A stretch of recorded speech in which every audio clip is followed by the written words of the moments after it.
mwasi tala ndenge bazobenga mwasi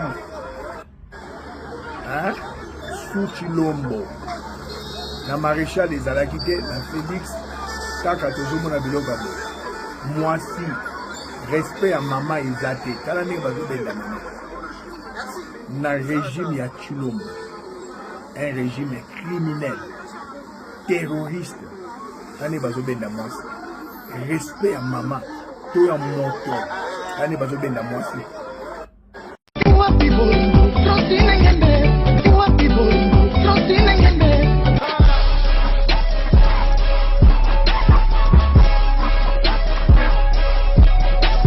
CongoDialogue.com. RDC, je n'aurai point de repos jusqu'à ce que la liberté de ma nation, de mon peuple apparaisse comme l'aurore. La ndenge na ebisaka bino mikolo nyonso naza na parti politique moko te, naza pe communicateur te, mais défenseur ya peuple. Lelo na belemi lisusu pona koloba likambo etali mboka na nga. Nalandi elenge moko na sepeli na ye Marley Vuvu na kosepela toyoka ye yambo na kota na mozindo. Marley Vuvu na yoki esengo makasi na motema na nga na malobo ya lobi na sepeli na yango. Mobutu a fait ça, deux coupes d'Afrique en même temps la Coupe du Monde. C'est pour autant l'IDPS avait dit que tout ce que Mobutu n'a pouvoir. Il est très historiquement. En bon? Mobutu a donné son Coupe du Monde en 74, première nation noire. Mobutu a fait ça, deux coupes d'Afrique, 68 dans 74. Si cela dépendait que des résultats dans le football, il fallait laisser Mobutu, non? Pas qu'il fallait le pouvoir, parce que même son Coupe du Monde a besoin de deux coupes d'Afrique. Kabila également. Kabila kutu asuika na chanté, na bronze ya kanté. Kapsu Kabila Mazembabe a ma deuxième la Coupe du Monde à Bacleb. C'est plus qu'historique encore. Kabila sous Kabila Joseph. Mazembabe a dit ça deux ligues de champions la Coupe à Confédération. Fallait laisser Kabila au pouvoir, non? Parce que le niveau, totalement, c'est le niveau de compréhension de la Union sacrée. Si cela est dépendant dans le monde du football, France va jouer Coupe du Monde sous Chirac. Pourquoi Chirac était parti?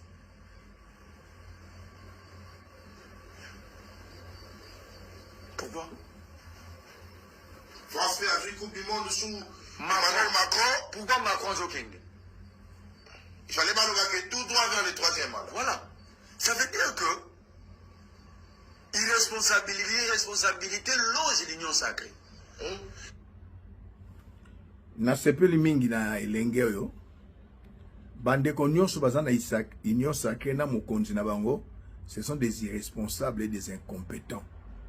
Bayebi mibeko ya mboka te, baye na bango pona loisir, na baye na bango pona kosepelisa banzoto na bango pe koyiba mbongo ya leta. Bakanaka yango rôle ya Sénat na ya donc chambre haute, Sénat, chambre basse, Assemblée nationale ezalaka na yango te. Makambu ya soni nazongeli. Mobutu a fait ça, deux coupes d'Afrique en même temps la Coupe du Monde. C'est pour autant l'IDPS avait dit que tout ce que Mobutu n'a pouvoir. Il est très historiquement. Mobutu a donné son Coupe du Monde en 74, première nation noire. Mobutu a fait ça, deux coupes d'Afrique, 68 dans 74. Si cela dépendait que des résultats dans le football, il fallait laisser Mobutu, non? Pas qu'il fallait le pouvoir, parce que même son Coupe du Monde a besoin de deux coupes d'Afrique. Kabila également. Kabila kutu asuika na chanté, na bronze ya kanté. Kapsu Kabila Mazembabe a ma deuxième la Coupe du Monde à Bacleb. C'est plus qu'historique encore. Kabila sous Kabila Joseph. Mazembabe a dit ça deux ligues de champions la Coupe à Confédération. Fallait laisser Kabila au pouvoir, non? Parce que le niveau, totalement, c'est le niveau de compréhension de la Union sacrée. Si cela est dépendant dans le monde du football, France a joué Coupe du Monde sous Chirac. Pourquoi Chirac était parti?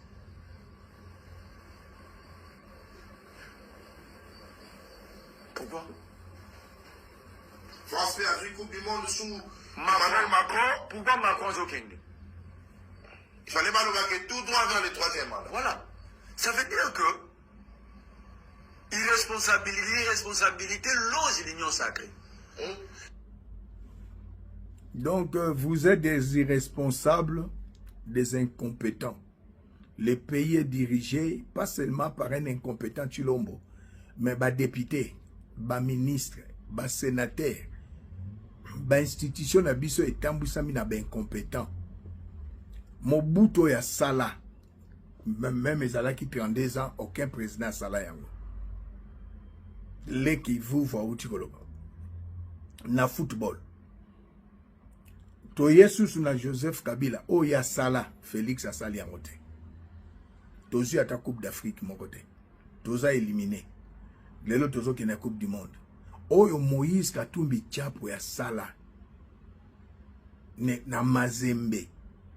Chinkunku, Sanga Balende, Lupopo, Vita, Imana, Bilima, Basala Yangote. Une équipe professionnelle de Moïse Katumbi Chapo et que je salue. Équipe d'Afrique et qui est la Coupe du Monde. Il y a un club, l'unique équipe. Et B-type finale. Dans l'Inter de Milan. Abimi vice-champion du monde. Vice-champion du monde. Mais Bino Boko Kendawa, ma première équipe, contre équipe comme on est nani. Portugal, Boko Polaka na premier tour Bozongi. Bakusombe la bino sous Bandak. Bakusombe la bino sous Nini. Mon bout à ton cité Salomon pour la banane. À cause de l'équipe Nabiso, le Léopard n'a attend à Zoaki Coupe d'Afrique de. Après si Bango Mitou après Simbon. Mais Bitumbezala qui n'a pas qu'à Moïse Katumbi a sali d'exploit avec Mazembe. A Tongi Stade. Na ba norme moko ya na monde entier ndimi. A sombi ba pepo mi balé. Ba joueur ba professionnel. Yo sali l'autre côté. Moïse Katumbi 2006 mbongwa ye moko. Mais yo mbongwa l'état. Toza éliminé au match bakenda ki awa Coupe d'Afrique des Nations 28 millions. Et utaki wapi. Ezalaki na budget. Tolongwe wana toye lisusu na otobengi a isika to gagnaki 17 millions. Koyamba bayambi ba joueur 10 millions. Mais tolande lenge moko makamba lobi pona linga koloba oyo bato bazo tindelanga pe bazo raisonner ma kitoko lokola vouve siko zali longonia. Elenge moko lobi mais ça c'est pas possible. Montoyo azobela, oui, Chilombo est malade. Je vous dirai azobela malade nini. Nasala nanu tolande lengo ya tindelingai. Ce n'est pas possible. Alobi boye, tout acte, c'est un message lancé à l'opinion nationale et internationale. Encourager le Léopard pour la qualification, c'est une situation logique. Tout le monde le fait. Mais comment, dans quel contexte et à quel prix? Voilà 3 questions. Après des études approfondies et lingua komelinga, j'ai compris que l'État congolais manque de vision et de projets. Naza d'accord nayo. La manière dont l'argent sort de la caisse de l'État est décevante. Selon un rapport, pour le match de qualification, 17 millions de dollars sont sortis. Logement, déplacement et etc. 17 millions. Autres qui éliminé 28 millions. Bato bazo souffrir. Après les matchs, Chilombo a réservé un accueil chaleureux au Léopard. Je suis d'accord avec. Les joueurs de la RDC ont reçu chacun un Toyota Land Cruiser 300 VXR. Faisons des petits calculs. Un Toyota Land Cruiser 300 VXR 5,7 litres. Essence coûte environ 130 000 $. américain multiplié par 54, Naba staff, c'est déjà, dans les 7 millions de dollars. L'organisation de laquelle a coûté 10 millions de dollars, 10 millions de dollars, et si quand il fallait l'éliminer. Na Coupe du Monde, Bako Bimisaso, Mbongo, na Chilombo, na Petit, na Didier Boudimbo. Les chouchous, ya couple présidentiel. Et si na Loba, na Kouzongelate. Mawa. Tshisekedi Chilombo a donc dépensé 28 millions juste pour ce qui est visible et annoncé. Si on associe les maisons, n'est-ce pas ce que vous allez qualifier Nandenge Bayaki, Basomi Bandaku Nyonso. Menteur, il souffre d'une maladie que je vous Sabino. Et les primes, primes, il y a 1 million, 54 millions. Nous pouvons aller dans les 100 millions de dollars juste pour les léopards. Juste pour les léopards. Alors, je suis parmi ceux qui ont souhaité l'élimination des léopards. Non pas parce que je ne soutiens pas les régimes, mais tout simplement parce que je savais que l'argent de l'État allait souffrir. Bazo saigner bon ya banque. Où sont sortis cet argent? Où sont sortis cet argent? Cela prouve à suffisance que les fonctionnaires de l'État impayés, ce n'est pas par manque de moyens, mais par méchanceté. Le président le plus méchant que nous avons connu depuis 60, c'est Chilombo. Les militaires au front souffrent. La vidéo, bazolia bilo kezangatina, bano abalu babimina ba formation, bazolia bandika mawa, nabambila ya mobesu. Selon les affirmations d'un gouverneur militaire, certains militaires mangent 15 jours sur 30 mawa. Notre stade national a été suspendu à cause des manques d'entretien. Chilombo, tant que suspendre stade, yo olingo la sabatu yo ndo ali premier citoyen, yo ndo lingi bale. Oui, na eba ki ozaki gardien na équipe ya loisir na mboko yo Belgique tant ozokola ozaki un très bon gardien. Mais si ko tant ba omoni que stade na biso ba suspendre yango par manque d'entretien. Mbongo nyonso yo bimiso bon ça que stade te polani. Incompétent.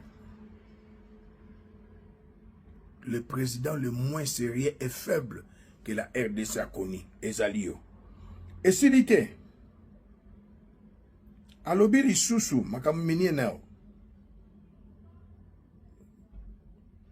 il n'y a pas de championnat. Championnat Zate. Chilombo, organisa qui a monté pour l'année. Obenga qui ministre, on a été pétiona, o Moudimbu, Bossala Raneba, Kop, Bobimisaka Bambong, Boliaka, Obenga qui était pour l'année.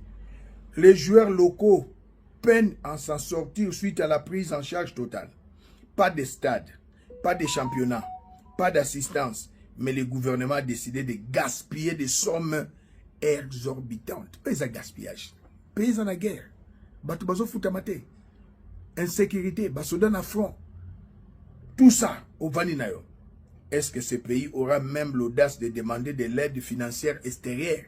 Pour ba banque ba mindele nyonso bazana ba pays na bango awa ba ambassadeur ba moni makambo yosali.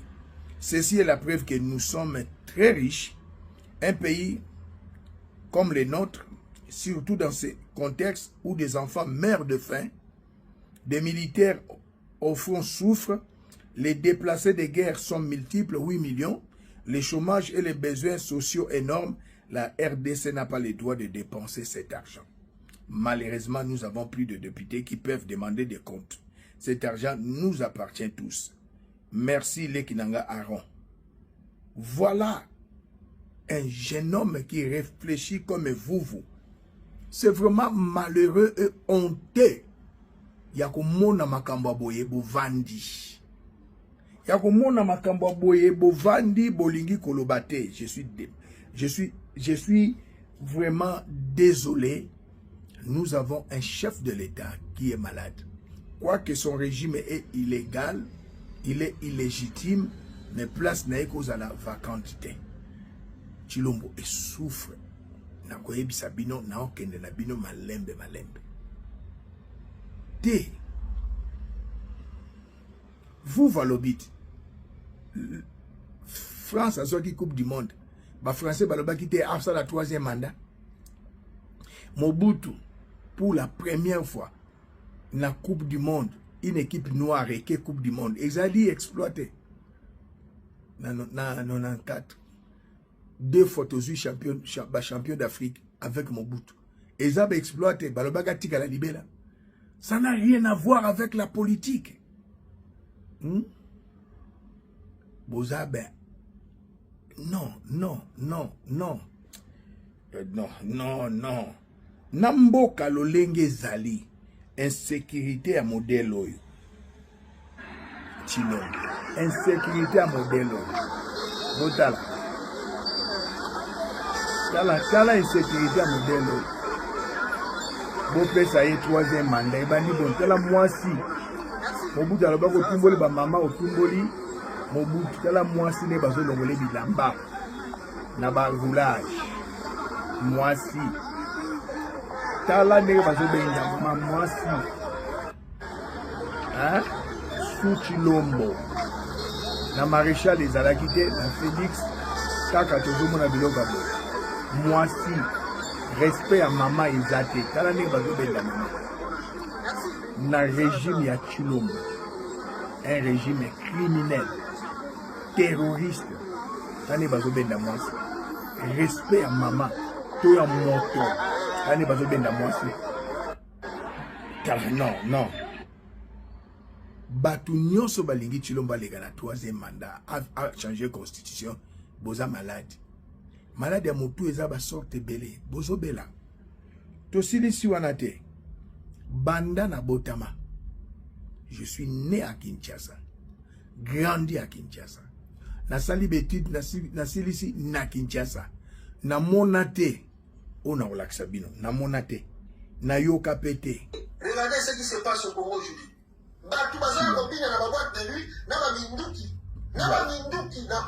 Un président moins sérieux, faible. Balouba. Regardez-moi. La boîte de nuit. Voici la réalité de la RDC. Honte à vous, vos PC mandat. Nous devons fêter. On ne dit pas que c'est. Regardez ce qui se Regardez passe aujourd'hui.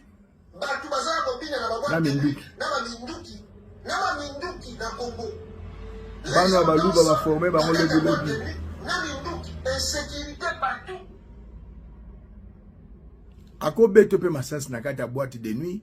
Ndenge tomonaki Anthony Mobutu alias Tshisekedi Chilombo po azalaka mwana ya Chilombo te. Na loba yango déjà na kozongela kate. Tala insécurité na modèle ya mboka na biso. Esilité mawa. Salut chers tous, salut chers Tala internet. communicateur bana okumisa ba. Azokumisa Félix. Batebile bamona nga. Tandenga na mboka. Elefana ba institution. Delfe Mukenge. Muluba. Nana victime depuis 2016. Il y a arrestation, il y a marche. Oyo il est kaka le 19, le 20, le 21. Bakanga ngai. Bakanga biso en fait. Même biso destination connue.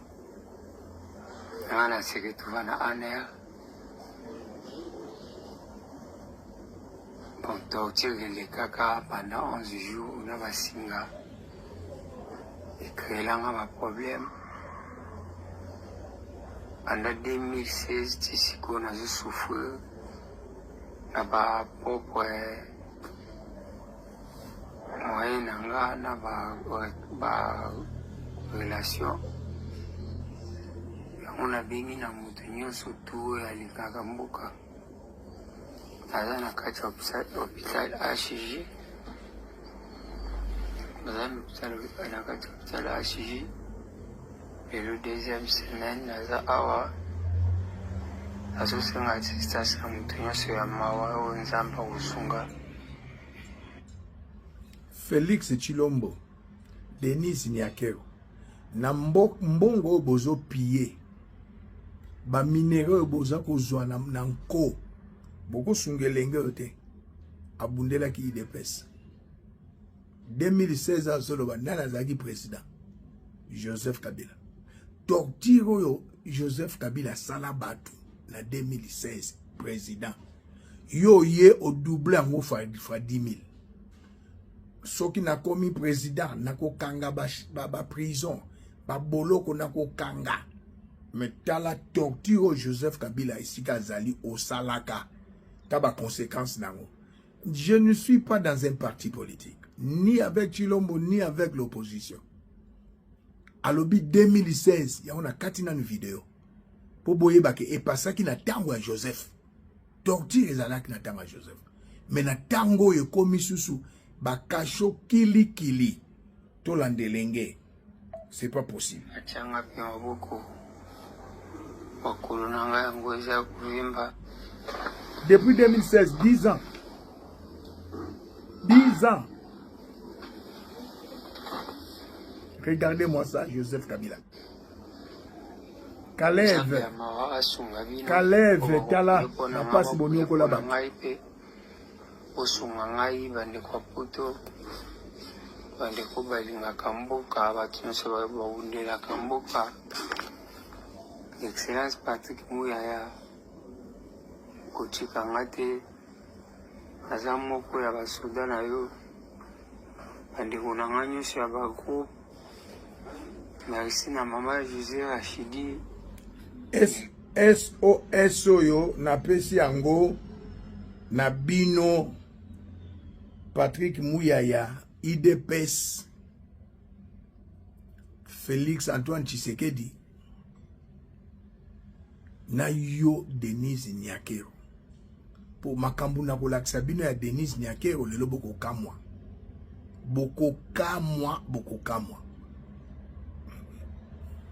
nazo kende malembe eza pasi esilité insécurité konyoko la peuple impunité misère organisée après okoloba yo yebi makambo zoloba te ndeko oza na problème na mutu va te faire examiner toke esilité tala insécurité na mboka Kala.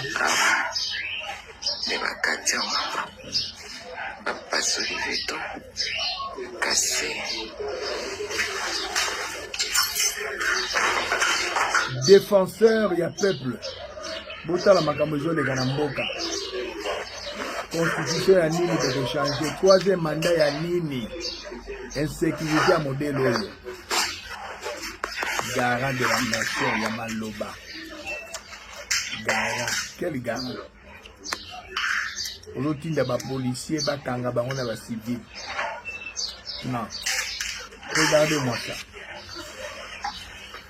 Ba vite pour ce téléviseur, ba la télévision, ba boukinda. Tani ba boukinda. Wana ba soda. Ba koti na ndako, ba bouki. Ba passe couloir. Bomona muto bolobi a joué troisième mandat a changé constitution na modèle peuple azoni okwama impayé basoda bazokotela bango po basoda pe baza impayé ba policier bazokotela bango po bazali pe impayé. Voilà. Insécurité à modèle oyo pasteur serviteur de Dieu ozwa grâce à Osolo la Félix. Oko solola na yete kolobani ke peuple azonyo kwama ko zaba vidéo na la kisio yo tala ndenge peuple azonyo kwama CNC DEMIAP police nationale ANER aïb sa côté que peuple azonyo kwama. C'est vraiment triste, c'est vraiment triste. Je suis désolé. Chilombo après des mandats à Kende. Écoute, nous avons na peuple, Bobi Mananzela, l'article 64, ko bengana Chilombo, même ko kangaye. Même ko kangaye, c'est important. Ko kangaye, pour mboke tambusa makaboyete. Et total à l'isusu, oyo bobete la ka Denise Nyakero maboko, botala makambo Denise Nyakero aosala na mboka. Première dame eza institution te. Tozana institution liboso ya li présidence, ye moko Tshilombo za institution, tozana gouvernement, ba cour et tribunal. Parlement na ba cour et tribunal. Mais Denise azo sasamboka. Denise na Tshilombo bayaki na bango koyiba. Koloba o détourner, piller, non. Bayaki na bango na mission. Baza na bango incapable.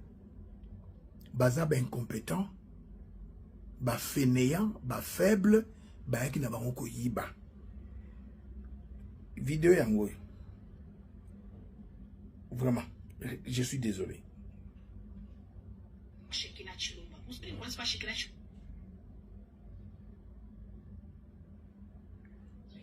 Compatriotes congolaises et congolais, il y Landa. a des choses inacceptables. Inacceptables aujourd'hui, je vous parle des choses inacceptables pourtant que les Congolais tolèrent et avalent.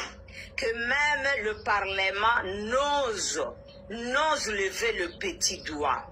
Aujourd'hui, je viens vous parler de l'institution Denise Nyakero. Depuis quand la première dame est devenue une institution dans un pays? En République démocratique du Congo, il n'existe pas d'institution première dame reconnue. Pourtant, Denise Nyakero s'est déjà substituée à tous les ministères. Elle s'accapare de tous les projets qui sont financés ou même de l'argent que la RDC, donc l'argent que la RDC doit recevoir sur la forêt de mangrove. Il existe l'institution président de la République, mais il n'existe pas d'institution première dame. Et tolérer ces histoires, ça signifie qu'on est complice de déviation de mœurs.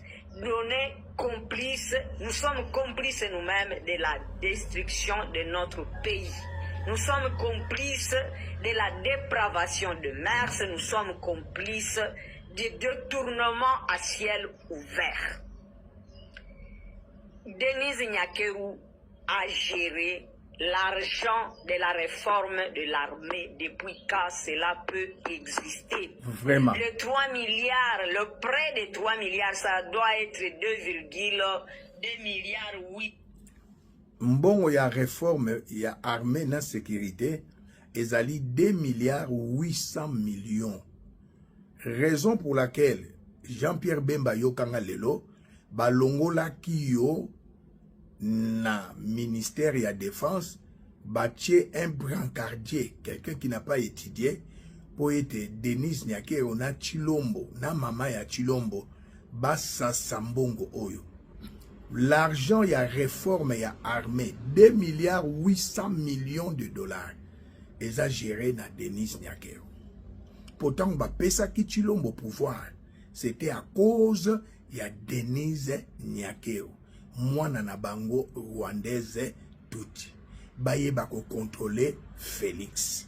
Ya omoni baboyaka Gisèle Mpela. Denise Nyakero esi akabwanaka na mwana mwasi oyo. Tshilombo akabwanaki na Denise Nyakero na moment ya campagne kamera ke kozwaye na plan ya ba Rwandais. Alors, sikoyo avec Jean-Pierre Bemba et Kosimbate, Bakeko Tcha brancardier Oyo, près de 2 milliards 800 millions, il y a armée, réforme il y a armée. Dans la Kisaki Bino, moi, nazo le bana mpe, Azana Masisi, arme moko, na chargeur moko, bazola lanzala. Mais 2 milliards 800 millions de dollars, Tshilombo et Denise Bazolia Yango, Bazo Sakanana Yango. Et s'il était, ok. 100 000. Denise Nyakero a géré la fondation Denise Nyakero qui a géré la réforme de l'armée. Comment cela se fait-il? Parce que déjà, Sur le plan même, et on parle de filtration, comment déjà qui ne sont pas des militaires peuvent gérer la réforme de l'armée, parce que la réforme de l'armée en elle-même doit être tenue secrète. Mais Denise Nyakeru, avec sa fondation, avec des pasteurs, avec de Maman Mokambi, elle se présente là-bas pour gérer l'argent de la réforme de l'armée. C'est une flagrance, c'est une catastrophe inacceptable. Peuple congolais. Nakati pona koyebisa bino tolandaki na milulu mama Liliane Bemba bengseki ba mama bakende kosambela Denise Nyakeru azalaki tant ba pesi parole ata ba botoli est à Congo bana na bisote bana ya bisote bakoko na biso bako récupérer yango po ezalaki plan ya Chilombo na Denise Nyakeru ndenge bateki est azali pion ya Paul Kagame na RDC Denise Nyakeru yango moni mbongo ya réforme ya armée balongola Jean-Pierre Bemba ministre de défense pour yé na Félix basasa yango 2 milliards 800 millions yango so moni mwana mwasi moko ba sala opération mabe Denise Nyakeru kotala ye eza mbongo ki moyibi eza mbongo ya normalité mbongo ki moyibi oyebi na vie to continuer. Et déjà des investigateurs ont déjà déniché près de 1 milliard de dollars qui avaient été détournés par de faux bons, en établissant des fonds, des bons de réquisition, mais pour sortir seulement l'argent, et nulle part on n'a jamais vu là où ces armes avaient été achetées. Approfondissez ce dossier. Et parlementaire comme Denise Nyakeru, elle fait rapport à qui? Elle répond à qui est, quelle est l'instance à laquelle elle répond? Et nous parlons tous les jours, la guerre qui ne se termine pas, il n'y a pas, les militaires ne sont pas bien payés, il n'y a pas d'équipement militaire, mais 3 milliards alloués à l'armée et gérés par la première dame qui n'a de comptes à rendre à personne. Elle s'est déjà substituée à ministère de l'Environnement. Donc, ministère de... Boyoka, makambo msusu ezali awa, eleki na 2 milliards 800 millions. Boyoka, Denise Nyakeru, ma fille. Ezakate te ndeko azalaki na place na yo tango Joseph Kabila azalaki abana ko s'occuper na politique te atika bilembo je parle de Olive Lembe azana bateau na ye amani azana hôpital nemi balé na Kinshasa azalaki na chambre froide ya munene industriel kwa kabana ofuta ba taxi te na yebi ekangama. Mais makambo mboka na ba nomination akota kite yo koti yango po ba pesa bino pouvoir Chilombo soka koma président po ba zwa ki okozwa ba moni Gisèle Mpela azane mongo de père et de mère to que nous soit disant